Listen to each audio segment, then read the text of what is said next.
Anong letter yan? Letter D. O, tandaan mo, hindi kasali yan. Apo. O, X. tandaan mo, wag mong lalagyan ng X kasi walang X dyan na sinasabi. O, lagyan mo ng palatandaan. Oo, palatandaan mo. O, yung... C. Kumain ng ang matatamis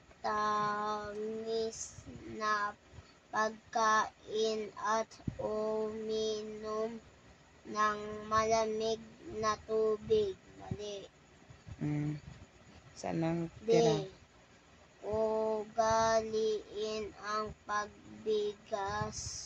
Anong bigas? Pagbigas. Pagbigas ng iba't ibang salita upang masanay ng Kakaganyan ng kamay mo. dila at mapagpuka ang bibig. Mali. Ay, mali. Tama. Tandaanan mo. P. Pagpaturo sa kaibigan o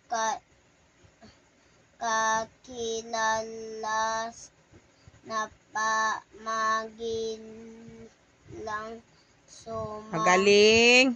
magaling sumayaw. Sumayaw pala to. Kala ko yung O ano, tama mo yan, mali. Mali. O, lagyan mo pala tandaan. So, saan dapat ang nararapat dyan na isusulat?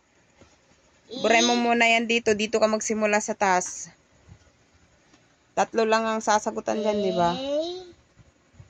Ay, ma. Bakit hindi ko naman ipupost yan? Sa ako na ipupost yan, makikita siya, makakita. Pabayaan mo sila. At least makikita nilang sagot mo, anak, tapos nang pinasa kay teacher. Di ba? Ano yan? D. Parang letter O naman yan.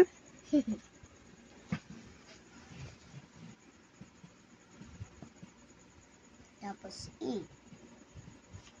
Oh. Oy, walang kopyahan dito ah.